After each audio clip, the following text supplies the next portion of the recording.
आज हम लोग क्लास 9th का जो 2022 में एग्जाम हुआ था आपका टर्म 1 जो एमसीक्यू टाइप का क्वेश्चन है मैथ का, उसका सोल्यूशन को देखेंगे। तो क्वेश्चन नंबर आपका जैसे मैथ साइंस दोनों पेपर हुआ था एक साथ में, हम लोग आज मैथ का डिस्कशन करेंगे और नेक्स्ट डे देखेंगे साइंस का डिस्कशन भी कर लेंगे हम लोग।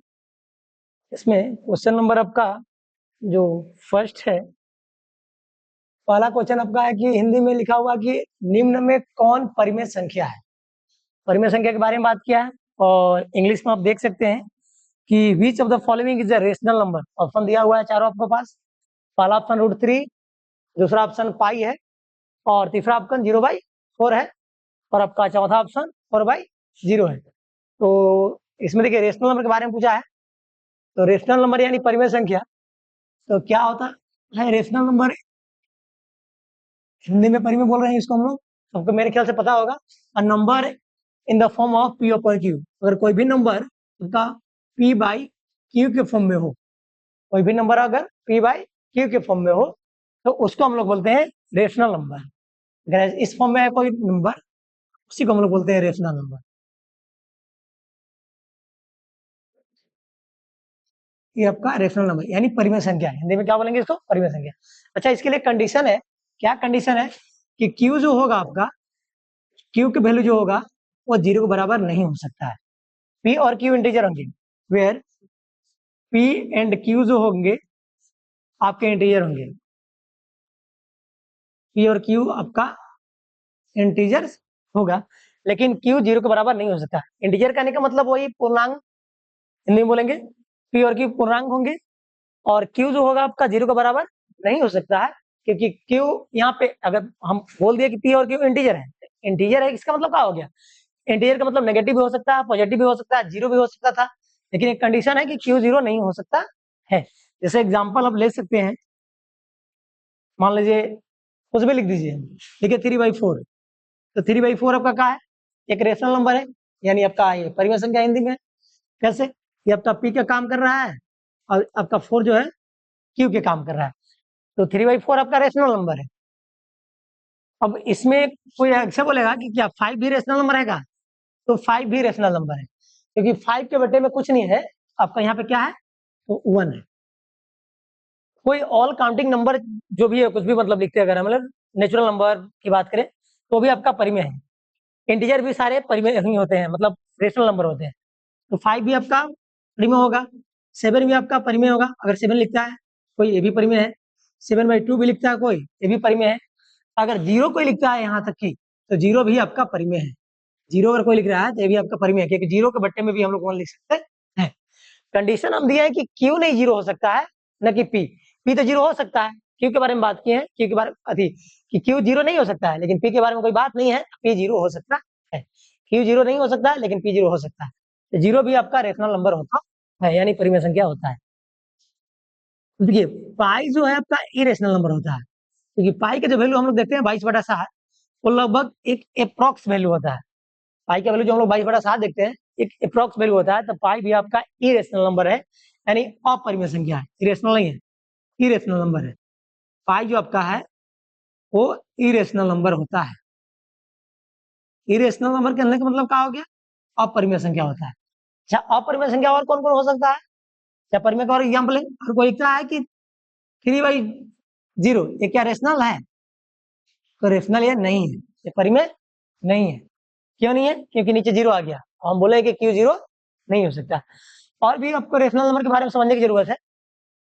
कोई भी नंबर अगर रूट में है, कोई भी नंबर अगर रूट में है, जैसे हम लिख दिए √3, √4 लिख दिए, √7 लिख दिए, रूट यहाँ पे 9 भी लिखे हैं, √10। अगर कोई भी नंबर रूट में है और वह परफेक्ट स्क्वायर नहीं है, कोई भी नंबर अगर रूट में है और वह परफेक्ट स्क्वायर नहीं है, तो वो आपका इरेशनल नंबर होगा। कोई भी नंबर परफेक्ट स्क्वायर करने का मतलब क्या होता है? परफेक्ट स्क्वायर का मतलब जिसका स्क्वायर रूट हम लोग निकाल सकते हैं, जिसका वर्गमूल हम लोग निकाल सकते हैं। जैसे मैं 16, तो √16 आपका परफेक्ट स्क्वायर नंबर है, क्योंकि इसका 4 आप मतलब रूट से जब बाहर निकलेगा तो 4 बन के निकलेगा। 25 भी जो आपका होगा वो भी आपका परफेक्ट स्क्वायर नंबर होगा, क्योंकि रूट से बाहर आएगा तो कितना बन के आएगा? 5 बन के आएगा। लेकिन 3 का रूट से बाहर निकाला जा सकता है? तो नहीं, 3 रूट से बाहर नहीं, ये परफेक्ट स्क्वायर नहीं। 4, तो 4 तो निकल सकता है। 7, ये भी नहीं निकल सकता है। 9 भी आपका निकल सकता है 3 बन के। तो देखिए रूट में होने के बावजूद भी 4 जो है आपका रेशनल नंबर होगा। ये कौन सा नंबर होगा? Rational number. अब बाकी सारे जो देख रहे हैं √3, √7, √10 इरेशनल होगा, अपरिमेय होगा। रूट में होने के बावजूद भी 4 क्यों रेशनल नंबर हो गया? क्योंकि 4 एक परफेक्ट स्क्वायर नंबर है। तो जब रूट में भी नंबर है और वो परफेक्ट स्क्वायर भी नंबर है तो आपका रेशनल नंबर हो जाएगा। आपका देखिए √3 का है, ये इरेशनल, रेशनल नहीं पूछा था कि कौन, सॉरी रेशनल के बारे में पूछा था। तो रेशनल के बारे में पूछा था तो 0/4 ये आपका रेशनल हो जाएगा।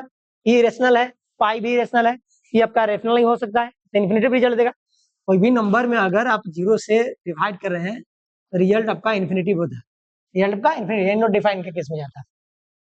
इसलिए √3 आपका, सॉरी 0/4 जो आपका है रेशनल, बाकी इरेशनल अभी नॉट डिफाइन का केस।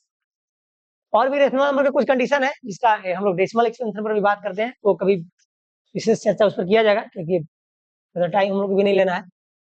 दूसरा में है कि निम्न में कौन परिमेय संख्या 3 और 4 के बीच में है? तो मान लीजिए आपके पास दो परिमेय संख्या, मतलब दो संख्या दिया हुआ है और उसके बीच का एक परिमेय संख्या लिखना है।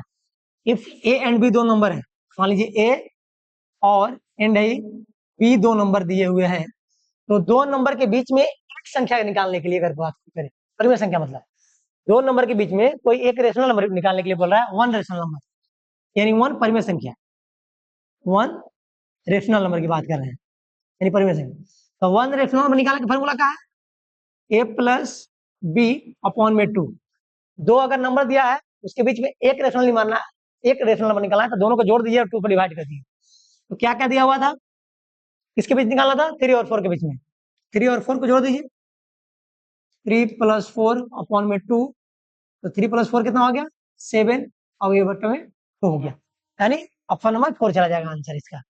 अच्छा एक बात और ध्यान रखने की जरूरत है, यहाँ पे दो रेशनल नंबर के बीच में अपरिमित रूप से अनेकों रेशनल नंबर होते हैं। दो रेशनल नंबर के बीच में, दो परिमेय संख्या के बीच में अपरिमित रूप से अनेक रेशनल नंबर होते हैं, यानी अनेक परिमेय संख्या होते हैं। मतलब infinitely many rational number exist between two rational number. दो रेशनल नंबर के बीच में बहुत सारे रेशनल नंबर हो सकते हैं। एक निकालने का तरीका है कि दोनों को जोड़ दिए, 2 को डिवाइड कर दीजिए। यही इंग्लिश में था। यहाँ पे पूछा है किसके बराबर है, तो प्रोडक्ट है। तो जब ऐसे प्रोडक्ट मिलता है रेशनल और इरेशनल का बात यहाँ पे आता है, तो आप क्या करेंगे, नंबर को नंबर के साथ, नंबर को नंबर के साथ, मतलब 6 × 5 और संख्या को संख्या के साथ। तो 6 × 2 कीजिएगा तो कितना होगा? 12 होगा। √5 × √5 कितना होगा? ओनली 5 होगा। अगर दो नंबर रूट में हो, रूट ए हो और इसको मल्टीप्लाई करना है रूट ए से, दो नंबर अगर रूट में हो तो रूट कैंसिल हो जाता है, केवल ए लिखा जाता है। तो √5 × √5 5 हो गया। इसको जब मल्टीप्लाई अब कीजिएगा तो किसके बराबर होगा? 60 के बराबर होगा, जो कि ऑप्शन नंबर 2।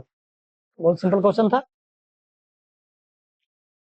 नेक्स्ट क्वेश्चन देखिए, तो हो गया ना 4 नंबर, a+b × -b पर है क्वेश्चन, सबको पता होना चाहिए फॉर्मूला। a+b × a-b, ये आपका क्या होता है? तो होता है a² - b² के बराबर। ठीक है, a आपका 5 है, b आपका √5 है, तो हो गया a² मतलब किसका स्क्वायर होगा? 5 का स्क्वायर, और b² मतलब √5 का स्क्वायर होगा। a+b × -b, a मतलब 5, 5 का स्क्वायर होगा, ये आपका √5 का स्क्वायर होगा। 5 का स्क्वायर 25 हो गया, √5 का स्क्वायर 5। अभी बात की है कि रूट में जब नंबर आता है तो उसका स्क्वायर अगर कीजिएगा तो रूट हटता है। यहाँ पे आपका रिजल्ट क्या देगा? 20 दे देगा। 20 मतलब कौन सा ऑप्शन जा रहा है? Option number first. Question number 5 देखिए, इसका परिमेयकरण यानी रेशनलाइजेशन, इसका पूछ रहा है कि इसका रेशनलाइजेशन क्या होगा, किस चीज का? तो 1/√2 का। रेशनलाइज करने के लिए क्या करते हैं, किसी भी नंबर का अगर रेशनलाइज करना है, अगर वो चाहे 1/√a के फॉर्मेट में हो, तो नीचे जो दिया हुआ है उसी से आपको मल्टीप्लाई भी करना है, ऊपर भी मल्टीप्लाई करना है और नीचे भी मल्टीप्लाई करना है, मतलब मल्टीप्लाई और डिवाइड उसी से करना है। इस तरह का हो जाएगा आंसर। a × 1, √a × 1, तो √a ही रहेगा, आगे × a का होगा a। तो यहाँ पे देखिए 1/√2 था क्वेश्चन में, तो 1/√2 तो लिखाएगा ही लिखाएगा, और इसको मल्टीप्लाई आप √2 से कर देंगे ऊपर, और नीचे भी मल्टीप्लाई करेगा। √1 √2 इंटू 1 कितना होगा, ये √2 होगा, और 2 इंटू 2 क्या होगा, ये आपका 2 होगा। तो √2/2 ऑप्शन नंबर आपका कौन चला जाएगा, आपका सेकंड चला जाएगा। इसका वैल्यू निकालना है 60 नंबर पे। 64 का पावर 1/2 है, क्वेश्चन में क्या है 64 का पावर 1/2। सबको एक चीज पता होना चाहिए, अगर कहीं पर √a लिखा हुआ है, इसका मतलब होता है, रूट का मतलब होता है पावर हाफ, रूट का मतलब होता है पावर हाफ। अगर कहीं पावर हाफ लिखा हुआ है, मान लीजिए अगर कहीं पे पावर हाफ लिखा हुआ, तो इसको आप रूट में से लिख सकते हैं, दोनों का पर्सन बराबर है। तो 64 का पावर 1/2 है, इसको लिख सकते हैं, मतलब √60 दिया हुआ, 64 दिया हुआ, और √64 का मतलब कितना होता है, 8 का स्क्वायर रूट है, ये आपको चला जाएगा ऐसे। ऐसे भी कोई बना सकते हैं, या फिर ऐसे भी देख सकते हैं आप कि 64 जो है, 64 का पावर 1/2 है, तो 64 किसका स्क्वायर है, क्योंकि जो यहाँ रहता है बट्टा में, वही उसी का ढूंढना रहता है कि उसका कितना, मतलब किस चीज का, किस नंबर का स्क्वायर करे, क्यूब करे। यहाँ 3 रहता है, क्यूब ढूंढने का प्रयास करते हैं, किसका क्यूब है। अगर यहाँ 2 है तो स्क्वायर ढूंढने का प्रयास करेंगे, यहाँ 4 है तो देखते हैं कि यहाँ किसका पावर 4 चढ़ा के आ जाए, ऐसे ढूंढते हैं। तो 64 है, इसको 8 के हम लोग लिख सकते हैं स्क्वायर, और होल पावर कितना है 1/2। आपको पता होना चाहिए कि a की पावर m हो और होल पावर n हो, तो ऐसी परिस्थिति में पावर आपस में मल्टीप्लाई हो जाता है। तो यहाँ पे क्या होगा, 8 के पावर 2 है और 1/2 इसका पावर का पावर था, तो पावर प्लस मल्टीप्लाई, ऐसा भी आप बना सकते थे। इसका भी आंसर 8 होगा। नेक्स्ट क्वेश्चन आपका है, एक इसका वैल्यू पूछ रहा है, तो आपको जानकारी होना चाहिए कि अगर बेस इक्वल है, a इंटू ए है, और इसका पावर m हो और इसका पावर n हो, प्रोडक्ट में बेस इक्वल है, अगर प्रोडक्ट में बेस इक्वल है, तो इसी केस में क्या होता है, पावर आपस में ऐड होता है। तो क्या करेंगे हम लोग, a m प्लस n। अगर इसका उल्टा भी है पॉसिबल, अगर बेस अलग अलग है, मान लीजिए ऐसे रहता, a के पावर m रहता, और यहाँ पे b के पावर आपका रहता n या m, तो इसको एक साथ आप ऐसे a इंटू बी के होल पावर m लिख सकते हैं। तो यहाँ पे बेस इक्वल है तो पावर टूट जाएगा, यानी 2 के पावर का होगा 2/3 प्लस 1/3, 2/3 1/3, तो 2 तो रहेगा नहीं, इसका एलसीएम कर लीजिए, 3 3 का एलसीएम 3 हो गया, और जब नीचे सेम है तो ऊपर भी सेम होगा, यानी 3/3 कट गया, 2 की पावर 1 होता, और किसी भी चीज की पावर 1 है तो उसका मतलब क्या है, वही चीज, इसका आंसर 2 चला जाएगा। 8 नंबर, कौन बहुपद है, which of the following is polynomial. Polynomial के बारे में पूछा है, कौन पॉलिनोमियल। पॉलिनोमियल का आइडिया आपको होना चाहिए कि पॉलिनोमियल का मतलब होता है कि 2-3 केस आपको याद होना चाहिए पॉलिनोमियल में, कि वेरिएबल का भी रूट बना हो, जिस वेरिएबल में पॉलिनोमियल दिया हुआ है उसके रूट में होना नहीं चाहिए। अगर एक्स में है तो एक्स रूट में नहीं हो सकता है, अगर टी में है तो टी रूट में नहीं हो सकता है, अगर वाई में है तो वाई रूट में नहीं हो सकता है, वेरिएबल आपका रूट में नहीं हो सकता, पहला केस पॉलिनोमियल के लिए। ऐसा नहीं कि वेरिएबल रूट में हो, बाहर निकल रहा है तो इस केस में भी नहीं होगा, अगर एक्स स्क्वायर है तो इसका मतलब तो एक्स है, ये तो बाहर दे दिया, निकल जाएगा, तो ऐसा नहीं, मतलब रूट से बाहर उसको रहने। दूसरा केस है पॉलिनोमियल के लिए कि वेरिएबल को डिवाइड में नहीं होना चाहिए, जो वेरिएबल होंगे वो डिवाइड में नहीं आ सकते हैं, नीचे बट्टा में नहीं रख सकते हैं, ठीक है। यहाँ वाले कुछ भी दे दिया 2/x, चाहे ऐसे लिख दिया हम x प्लस 1/x, तो देखिए वेरिएबल बट्टा में आ गया, तो वेरिएबल को बट्टा में होना नहीं चाहिए। तीसरा केस है कि वेरिएबल के पावर फ्रैक्शन में नहीं होना चाहिए, जैसे वेरिएबल का पावर 1/3 नहीं होना चाहिए, वेरिएबल का पावर माइनस में नहीं होना चाहिए, वेरिएबल का पावर ऐसा नहीं होना चाहिए कि 2/3 दिया हुआ।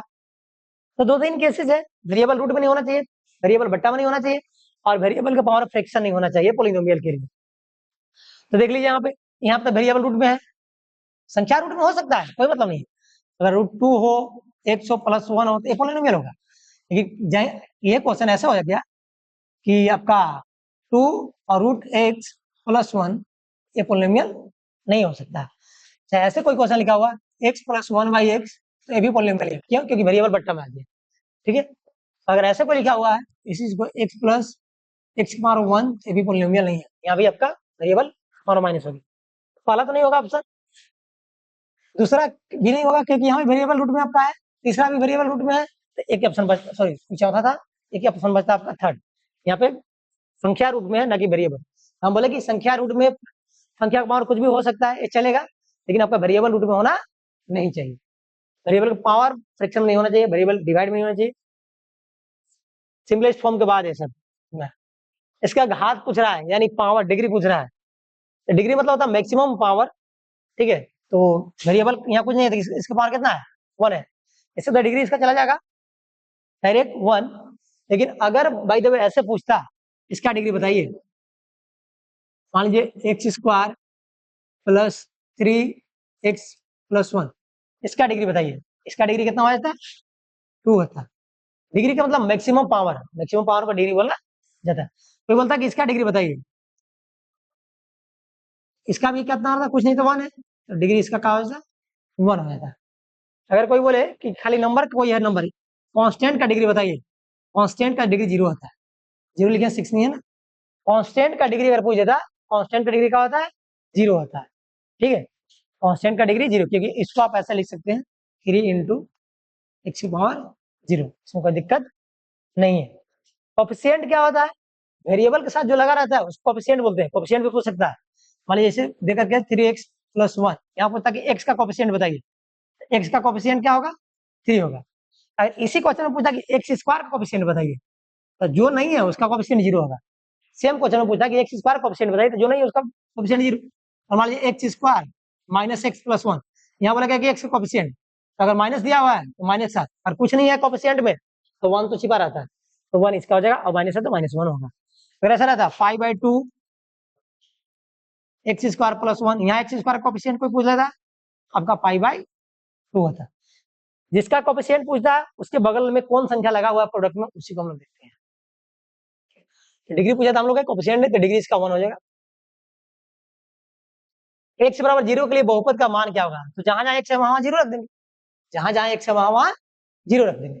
तो देखिए 5 x के बाद 0, 4, 0 के स्क्वायर से कोई मतलब नहीं है, 0 को पावर कितना रख लीजिए 0 ही होना है, तो स्क्वायर लिखने का कोई मतलब नहीं है। तो 0 पता है कि 0 एक ऐसा है कि किसी भी संख्या में अगर 0 से मल्टीप्लाई करेगा तो उसको भी 0 बना देगा। तो 5 इंटू 0 क्या होगा, 0, यहाँ पे 0 हो जाएगा, ये आपका चला जाएगा, कितना वैल्यू हो जाएगा, 3।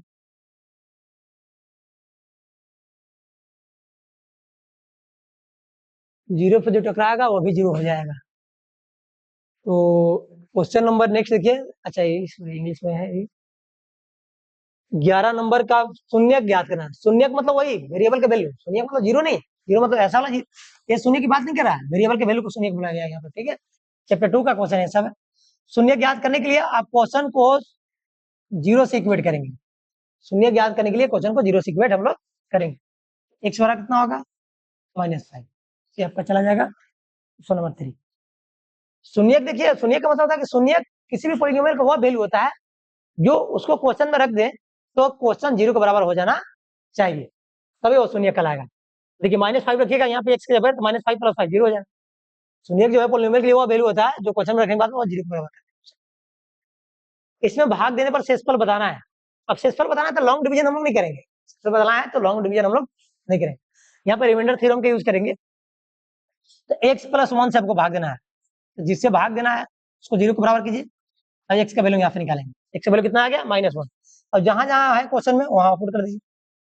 तो यहाँ देखिए -1 डायरेक्ट हम पुट कर रहे हैं ना, एमसीक्यू है तो दिक्कत नहीं, बता दिए।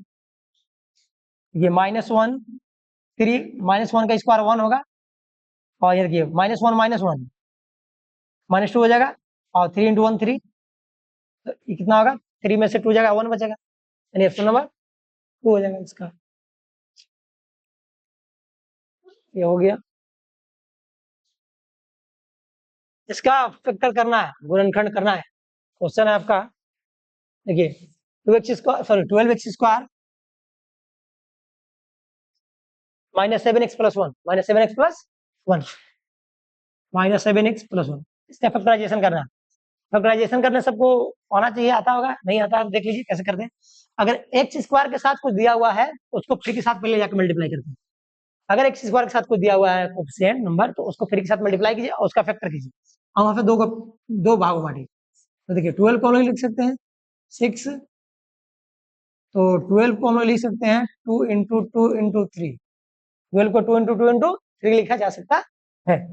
अब यहाँ से इस पेयर को ऐसे दो भागों में तोड़ेंगे, जो पेयर है इसको ऐसे दो भागों में तोड़ेंगे, जिसको जोड़ने या घटाने पर -7x आना चाहिए और मल्टीप्लाई करें तो 12 बना। क्लियर है? 4 और 3 का पेयर लगेगा, 4 और 3 का पेयर लगेगा।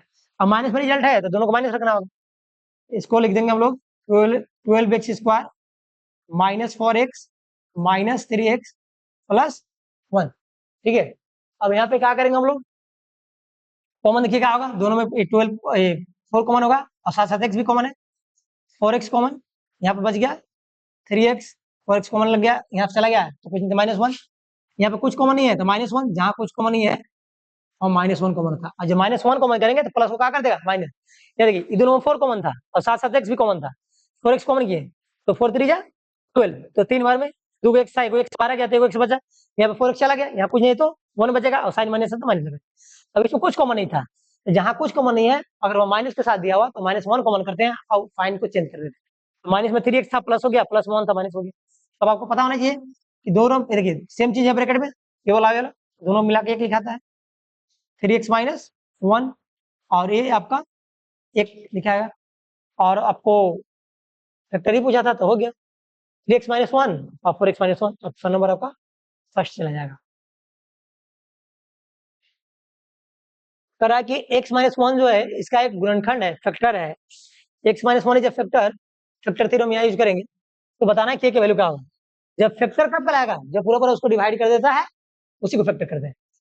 एक अगर मान लीजिए कोई बोलता है कि x - 1 किसी भी पोलिनोमियल का फैक्टर है, इसका मतलब है कि x = 0, x = 1 पुट करना है, x जहां जहां का पुट करना है 1, x के साथ जो संख्या दिया रहेगा उसका साइन उल्टा पुट करते हैं।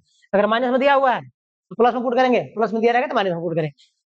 ठीक है, तो हम लोग पुट करेंगे, पुट x = +1, यहाँ माइनस में तो प्लस, प्लस में आता तो माइनस, तो जहां जहां देखिए x है वहां 1 पुट कीजिए,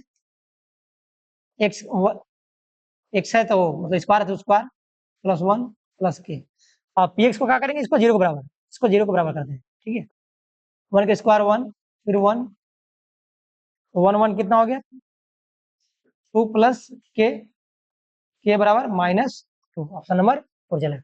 कुछ नहीं करना है, जहां जहां x है वहां वहां उल्टा साइन करके पुट कर दीजिए, माइनस है तो प्लस, प्लस है तो माइनस, और px के ऊपर 0 रख दिया, उसके बाद सोल्व कर दीजिए। मूल बिंदु का निर्देशांक क्या होता है, तो 0,0 होता है। मूल बिंदु मतलब क्या होता है, यहाँ पे x एक्सिस और y एक्सिस यहाँ पे कट करते हैं, उसी को बोलते हैं हम लोग मूल बिंदु। इसका निर्देशांक क्या होता है, 0,0।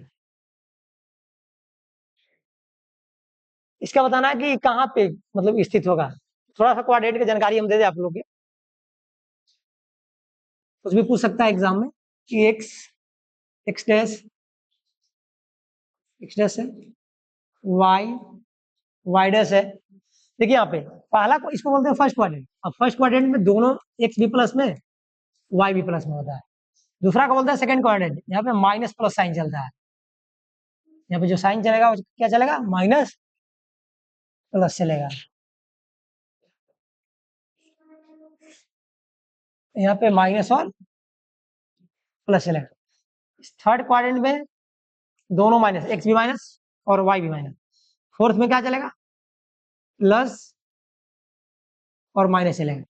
अब देखिए क्या है इसका मतलब, पहला वैल्यू x का होता है और दूसरा वैल्यू y का। जब हम लोग कहीं भी अगर किसी कोऑर्डिनेट में a, b लिखा हुआ है या 3,5 लिखा हुआ, कोई बोलेगा कि x का वैल्यू क्या होगा, y की वैल्यू क्या होगा, x = 3 होगा और y = आपका 5 होगा। ये आइडिया होना चाहिए, जानकारी होना चाहिए। इधर वाले जो सारे होते हैं इधर नेगेटिव होता है, सॉरी इधर जो होता है आपका ये पॉजिटिव है, इधर तो देख इधर का डिस्टेंस नेगेटिव पॉजिटिव, इधर वाला डिस्टेंस क्या होता है x में नेगेटिव, ऊपर जाइएगा y में पॉजिटिव, नीचे आइएगा ये क्या होगा नेगेटिव। ठीक है, ये कुछ बातें याद होना चाहिए। हमसे पूछा था 0,-5। एक चीज और आपको जानकारी होना चाहिए कि अगर दोनों में से कोई वैल्यू 0 दिया हुआ है तो x एक्सिस पे y 0 होता है, y एक्सिस पर x 0 होता है। कहीं पे लिख देते हैं, x एक्सिस की बात करेगा तो y की वैल्यू 0 होगा अगर वाई एक्सिस की बात करेगा वहां पे एक्स की वैल्यू 0 होगा। ये एक्स एक्सिस है, एक्स एक्सिस या वाई एक्सिस है, ठीक है। एक्स एक्सिस पर उल्टा, एक्स एक्सिस पर वाई की वैल्यू 0, क्योंकि जिसका एक्सिस है उसी का वैल्यू होगा। तो घर में आप ही का वैल्यू होगा, यानी कि दूसरा करके कोई हक जता देगा। एक्स एक्सिस पर वाई 0 और वाई एक्सिस पर एक्स 0, उल्टा। यहाँ पर देखिए दिया हुआ क्या है, आपके पास दिया हुआ था 0 कमा वाई, मतलब एक्स का वैल्यू पाला होता है, एक्स दिया हुआ है 0 और वाई दिया हुआ था -5। एक्स 0 किस एक्सिस पर होगा? अगर जहां दोनों में से कोई जीरो, अगर दोनों वैल्यू दिया हुआ था ठीक है, अगर दोनों में से कोई 0 रहेगा तो एक्सिस पर जाएगा, वो किसी न किसी एक्सिस पर जाएगा। अगर दोनों वैल्यू दिया रहेगा तब तो क्वाड्रेंट में जाएगा। अगर दोनों वैल्यू में से किसी एक का वैल्यू 0 दिया हुआ है तो वो एक्सिस पर जाएगा। उल्टा, अगर एक्स का वैल्यू दिया हुआ है 0 तो वाई एक्सिस पर जाएगा, अगर वाई का वैल्यू दिया हुआ है 0 एक्स एक्सिस पर जाएगा। यहाँ पे एक्स का वैल्यू 0 है मतलब वाई एक्सिस पर जाएगा। ये कौन सा एक्सिस पर जाएगा? तो वाई एक्सिस पर। Option number second. हम क्या बोले कि अगर एक्स का वैल्यू 0 दिया हुआ है तो वह वाई एक्सिस पर जाएगा, अगर वाई का वैल्यू 0 दिया हुआ है तो एक्स एक्सिस। ऐसा भी पूछ सकता है 3,0 कौन से क्वाड्रेंट में है? क्वाड्रेंट में नहीं है ये। देखिए क्वाड्रेंट वाई का वैल्यू 0 है, वाई का वैल्यू 0 मतलब एक्स एक्सिस पर है। अगर ऐसा पूछ दे, यहाँ देखिए पूछ दे आपसे कि -3,4 कौन से क्वाड्रेंट में है भाई, तो माइनस प्लस, एक्स का वैल्यू माइनस और वाई का वैल्यू प्लस है, तो ये सेकेंड क्वाड्रेंट। ये आपका फर्स्ट था, ये आपका सेकेंड क्वाड्रेंट, ये आपका थर्ड क्वाड्रेंट, ये आपका फोर्थ क्वाड्रेंट। तो -3,4 कौन से में जाएगा? सेकेंड में। अगर ऐसा कोई पूछेगा कि -2, -1 ये किस में है, तो ये थर्ड में, दोनों माइनस थर्ड में होता है। 5, -4 ये आपका फोर्थ में, X X plus Y minus fourth में जाएगा। तो ये सारी चीज पता होना चाहिए। और कोई 0 अगर दिया हुआ है, 0 दिया हुआ है तो उसका उल्टा, एक्स का वैल्यू 0 तो वाई एक्सिस, वाई की वैल्यू 0 तो एक्स एक्सिस।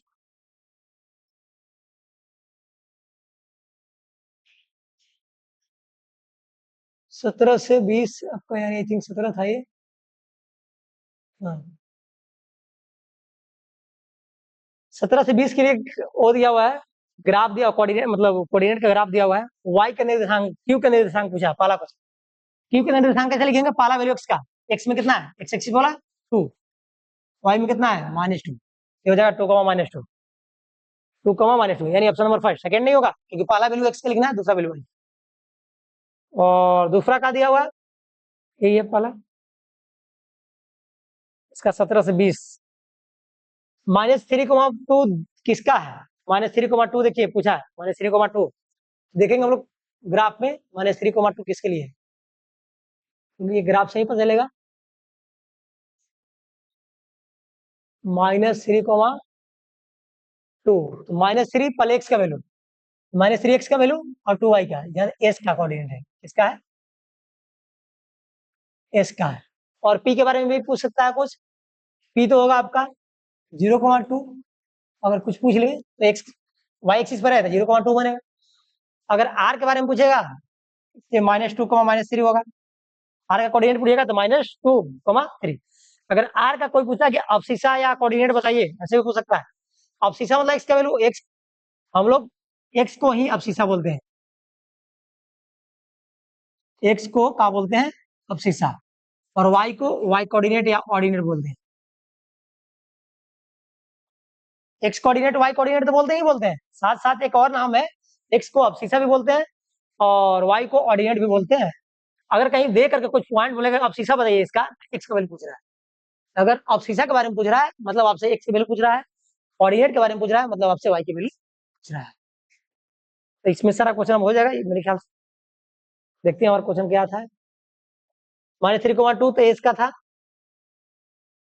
और पी का भुज, भुज मतलब वही, भुज बोले तो इंग्लिश में देख लीजिए, इसका अवशिषा के बारे में पूछ रहा है, ठीक है, अवशिषा ऑफ पी। तो पी का कोऑर्डिनेट लिखा जाएगा जो होगा, ठीक है। आर की कोटि, कोटि मतलब वाई की वैल्यू, तो ये बता दिए एक्स के वैल्यू को हम लोग भुज बोलते हैं और वाई की वैल्यू को कोटि बोलते हैं, ठीक है। हिंदी में आर का अवशिषा पॉइंट पी तो हो गया, इंग्लिश में इसका देखिए तो ऑर्डिनेट, ऑर्डिनेट मतलब वही हो गया, ऑर्डिनेट का हिंदी कोटि हो गया और एक्स का भुज हो गया। क्वेश्चन नंबर 21 देखिए, कह रहा है कि दो चर वाले रैखिक समीकरण का मान क्या था? दो चर वाले है तो दो चर होगा, स्टैंडर्ड फॉर्मेट क्या होगा? एक्स भी होगा वाई भी होगा। X plus B Y plus C equal to 0 के फॉर्म में होगा। एक चर अगर पूछता है single X plus B equal to 0 हो जाता है। दो चर में बात किया है, ऑप्शन नंबर सेकंड ही जाएंगे। दो चर वाले लिखी सभी का मान, एक बच्चा गलत लगा दिया है, एक चर ला के लगा दिया है। इन टू वेरिएबल पूछा था तो ऑप्शन नंबर 2 चले। इसमें ए बी सी छांटना है तो इससे कंपेरिजन करना है ना, लिख लीजिए 2x 3y माइनस 8 बराबर क्या होगा 0।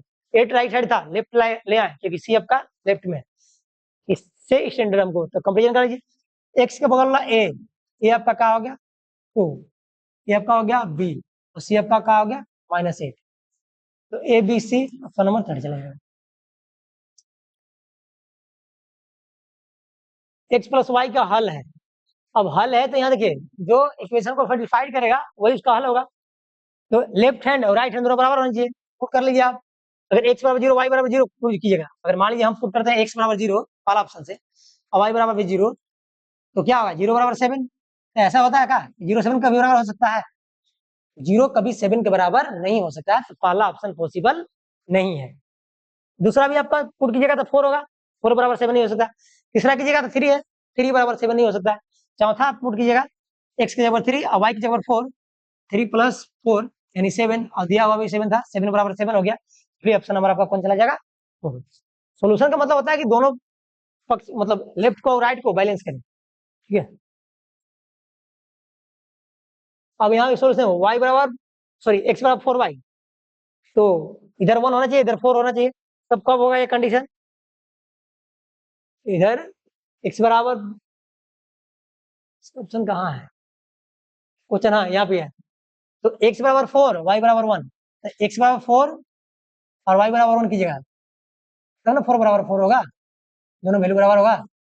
तो x का वैल्यू 4, देखिए अगर इसमें रखिएगा 4 और यहाँ पे 1, ये 4 बराबर 4 पहला ही ऑप्शन हो गया, बाकी कोई ऑप्शन बैलेंस नहीं होगा। यहाँ अगर पुट करके देखिएगा x की जगह 4 कीजिए और y की जगह 1 बराबर 7 आ रहा है क्या? अच्छा यहाँ पे एक सेकंड, x बराबर 4 है y बराबर 1 किस समीकरण का हल है? तो यहाँ पे अगर पुट करते हैं x बराबर 4 8 होगा, y बराबर 1 तो बराबर कितना आ रहा है बराबर 7 आ रहा है। इसमें पुट करके देखते हैं हम लोग, ये थर्ड ऑप्शन है ना, x बराबर 4 और y बराबर 1 पुट किए भी तो बराबर हो रहा है। इसमें पुट करते हैं हम लोग x बराबर 4 प्लस y बराबर 1, तो 4 दूना 8 होता प्लस 1, ये तो नहीं होगा क्योंकि 9 बराबर 7 दे रहा है, पॉसिबल नहीं है। इसमें पुट करके देखते हैं फोर्थ ऑप्शन में, y की वैल्यू कितना पुट करना 1, y की जगह 1, x की जगह 4, ये भी आपको पॉसिबल नहीं होगा। ऑप्शन बचा इंग्लिश में जरा देख लेते हैं, हिंदी में कुछ गड़बड़ आएगा। x की जगह 4 पुट करना है, y की जगह पे 1 पुट करना है, ये तो ऑप्शन चलेगा ही चलेगा, पहला तो दोनों बराबर होगा।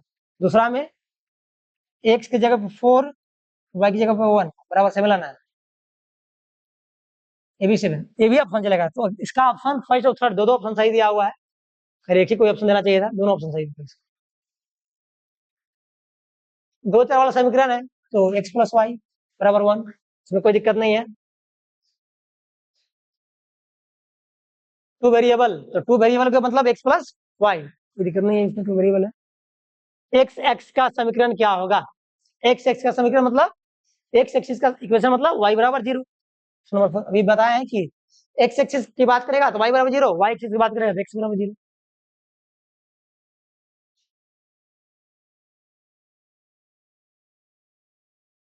देखिए समीकरण का हल है तो k का वैल्यू क्या है, देखिए पहला वैल्यू x होता है, दूसरा y, तो इसमें पुट कर दीजिए, क्वेश्चन नहीं है।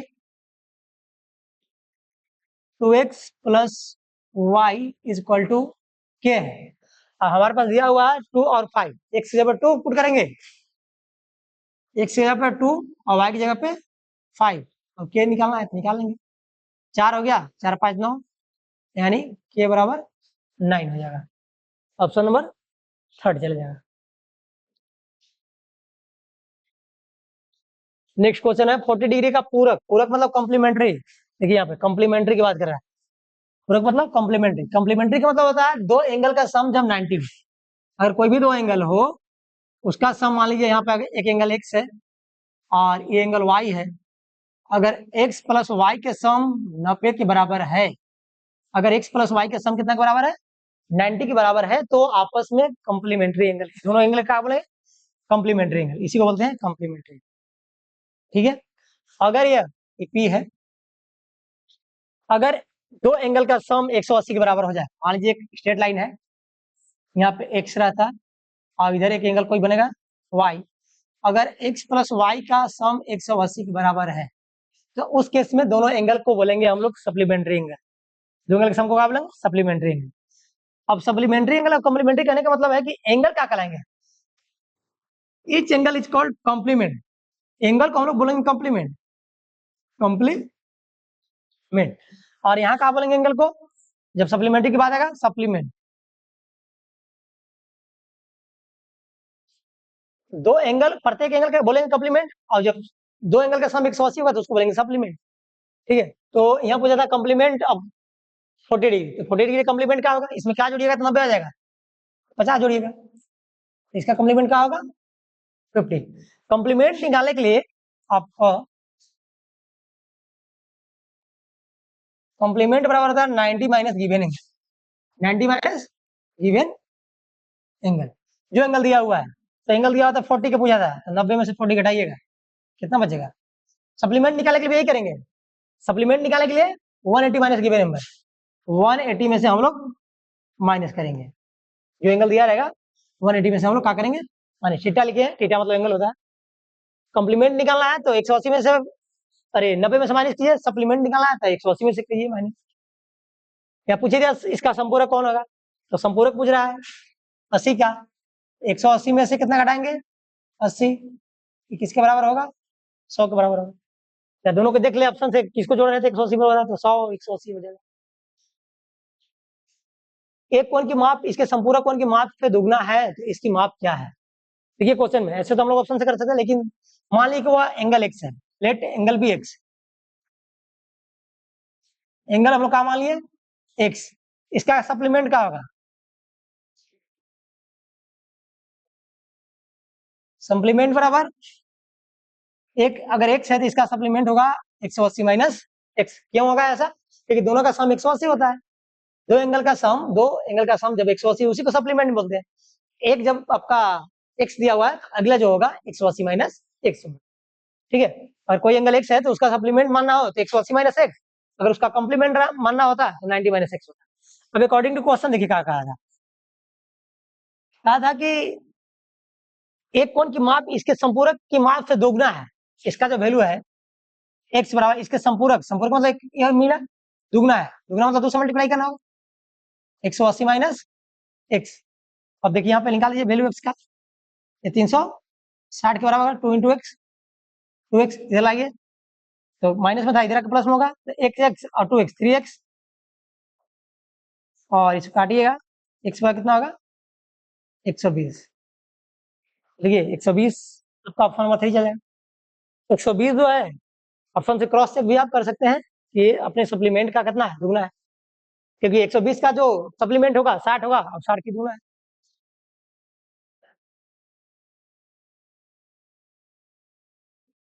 तो ये आपका एक फिगर है, तो आपको पता होना चाहिए किसी भी स्ट्रेट लाइन पे कितना भी हम लोग एंगल बना दे, किसी भी स्ट्रेट लाइन पे कितना भी एंगल बना दे, तो सबका एंगल का सम का होता है 180 स्ट्रेट एंगल। ठीक है। किसी भी एंगल पे, सॉरी स्ट्रेट लाइन पे कितना भी एंगल बना दे, सबका अगर सम की बात करेंगे तो 180 के बराबर होता है। तो देखिए 1 2 3 एंगल बना हुआ है, मतलब x plus 20 plus 2x plus x, सबका सम किसके बराबर होगा 180 के बराबर है। x वाले के x के साथ जोड़ दिए, 2x x, अब x 4x हो गया, और 20 प्लस में इधर क्या होगा माइनस में 4x बराबर क्या होगा आपका 160 होगा, x से काटिए x बराबर 40 का आंसर चला जाएगा।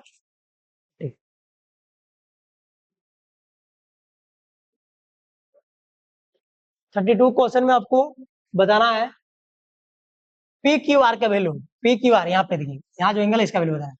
आपको एक पता जानकारी होना चाहिए कि हम क्या करते हैं इस क्वेश्चन के लिए, एक लाइन ड्रॉ करते हैं, मान लीजिए जो क्यू से जा रहा है उसका नाम हम लोग एमन देते हैं, एक लाइन ड्रॉ कर लिए एमन जो क्यू से जा रहा है, वो पी क्यू, अरे ओपी और आर एस के पैरेलल है, एम एन जो है ओपी पैरेलल एम एन है और पैरेलल आर एस है, मतलब इसका भी पैरेलल है और इसका भी पैरेलल है। तो आपको एक आइडिया होना चाहिए कि जब दो लाइन पैरेलल हो और ये कोई लाइन इसको कट कर रहा है तो उसको तो बोलते हैं ट्रांसवर्सल, और ट्रांसवर्सल का जो एक ही तरह के एंगल का सम होता है, एक ही मतलब सेम साइड के एंगल का जो सम होगा वो आपका 180 के बराबर होगा। अगर दो लाइन एक दूसरे को कट कर रहा है, अरे पैरेलल हो, अगर ट्रांसवर्सल लाइन इसको काट रहा है, उसके सेम साइड का एंगल का जो सम होगा वो 180 के बराबर होगा। और इस एंगल को नाम बोलते हैं को इंटीरियर एंगल, को इंटीरियर एंगल इसको बोला जाता है। इसको और भी नाम है, को इंटीरियर एंगल को कंजिक्यूटिव एंगल भी बोलते हैं, अलाइड एंगल भी बोलते हैं, दो तीन नाम है इसी को। इसको हम लोग अलाइड एंगल के नाम से भी जाना जाता है, अलाइड एंगल, कंजिक्यूटिव एंगल भी इसी को बोलते हैं। तो दो तीन नाम है, को इंटीरियर, कंजिक्यूटिव, अलाइड, सब इसी के नाम है। उसका सम जो होता है 180 के बराबर होता है। अब देखिए ये आपका 110 था, ये कितना होना चाहिए था 70, क्योंकि 70 110 जोड़िए तो कितना होगा 180, ये 130 था, ये 50 होना चाहिए था जो कि है। यहाँ मान लीजिए आपका ए है, अब एक ए लाइन है और तीनों का सम कितना होना चाहिए, अब 70 प्लस ए प्लस 50 वो आपका 180 के बराबर होना चाहिए। क्यों? क्योंकि एक स्ट्रेट लाइन पर जो एंगल बनेगा 180 के बराबर होगा। तो यहाँ पे देखिए क्या होगा, ए बराबर ये 180 माइनस 120, दोनों को जोड़िएगा 120 जो कि 60 के बराबर होगा। ऑप्शन नंबर आपका 3 चला जाएगा। किसी त्रिभुज के तीनों एंगल कोणों का योग कितना होगा, तो 180 होगा। इंटरनल एंगल तीनों का जो योग होगा, किसी भी पॉलीगॉन का बाहरी, अगर पूछता है बाहरी एंगल का सम बताइए, वो ट्रेंगल हो चाहे कुछ भी हो, अगर अंदर की बात करेगा अंदर के 180 होगी। अब यही अगर बाहरी एंगल की बात करता, अगर यहाँ पे बाहरी एंगल की बात करने लगता तो 360 के बराबर हो, वो ट्रेंगल हो, क्वाड्रिलेटरल हो, पेंटागन, कुछ भी हो। अगर बाहर किसी भी पॉलीगॉन का आउटर एंगल के सम की बात करेगा सारे एंगल के 360, और ट्रेंगल के लिए इंटीरियर बात करेगा तो 180। तो हो गया सम ऑफ ऑल एंगल 180। क्या है संभावित त्रिभुज का प्रत्येक, तो 60 डिग्री पता होना चाहिए आपको कि इक्विलेटरल ट्रायंगल का हर एक एंगल कितना होता है 60, इसका साइड सारा इक्वल होता है, इसी कारण होता है ऐसा है। और इसमें यदि एबीसी पी क्यू आर ये दोनों कांग्रुएंस है, कांग्रुएंस का साइन है, दोनों ट्रायंगल कांग्रुएंस है, एबीसी और पी क्यू आर ये दोनों का है कांग्रुएंस है। जब ये कांग्रुएंस है तो कांग्रुएंस का मतलब होता है कि हर एक रूप में बराबर, कांग्रुएंस का मतलब होता है जिसका शेप और साइज दोनों बराबर हो उसको कांग्रुएंस बोला जाता है। अगर दो ट्रायंगल कांग्रुएंस है तो उसका करस्पॉन्डिंग एंगल भी बराबर होंगे, उसके करस्पॉन्डिंग साइड भी बराबर होगा, दो केस याद होना चाहिए। अगर दो ट्रायंगल कांग्रुएंस है उसके आवश्यकता अनुसार करस्पॉन्डिंग एंगल को भी हम लोग इक्वल लिख सकते हैं और उसके करस्पॉन्डिंग साइड को भी हम लोग इक्वल लिख सकते हैं। तो ये दोनों यहाँ पे होगा। तो देखिए हमसे पूछा है पी आर, तो पी आर मतलब फर्स्ट लास्ट इसका, इसका भी फर्स्ट लास्ट होगा, यानी एसी के बराबर होगा। करस्पॉन्डिंग का मतलब यही होता है, पी आर इसका फर्स्ट लास्ट, इसका भी फर्स्ट लास्ट। अगर बीसी के बारे में पूछता है तो क्यू आर के बराबर होता है, अगर एबी के बारे में पूछता है तो क्यू के बराबर होता है। नेक्स्ट क्वेश्चन देखिए, यहाँ पे त्रिभुज एबीसी में एक ट्रायंगल है, ये है, एबी और एसी बराबर है, तो आपको पता होना चाहिए कि जब साइड बराबर है तो अपोजिट एंगल भी बराबर होते हैं। अब बी 50 है तो सी भी कितना होगा 50। क्यों 50 होगा, क्योंकि अगर साइड बराबर है अपोजिट एंगल भी बराबर होगा, अगर अपोजिट एंगल भी बराबर है तो साइड बराबर होगा, दोनों दूसरे को सही है। यहाँ भी आपको पूछा है कि त्रिभुज पी क्यू आर में पी और क्यू बराबर है तो क्यू आर क्या होगा, तो क्यू आर जो होगा आपका वो बराबर होगा पी आर के। कैसे, यहाँ पे पी क्यू आर में पी और क्यू बराबर है, ई एंगल और ई एंगल बराबर है, ई एंगल तो ये साइड भी बराबर होगा, यानी क्यू आर बराबर पी आर होगा। देखिए ई साइड बराबर होगा, इस फिगर को उलट कर भी बना सकते थे तो वैसा भी देख सकते हैं आप।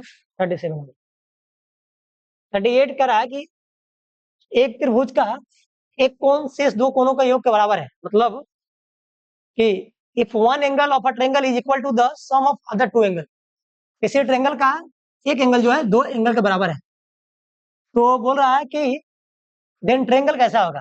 तो हम लोग जानते हैं कि किसी भी ट्रायंगल क्या तीनों एंगल का सम कितना होता है 180 दिया हुआ का है, एक एंगल जो दिया हुआ है अदर दो एंगल के सम के बराबर। मान लीजिए कि एंगल ये जो है एंगल दो एंगल का सम ए बी और सी के बराबर है, तो इसमें देखिए बी और सी की जगह पर क्या रख दीजिएगा, एंगल ए।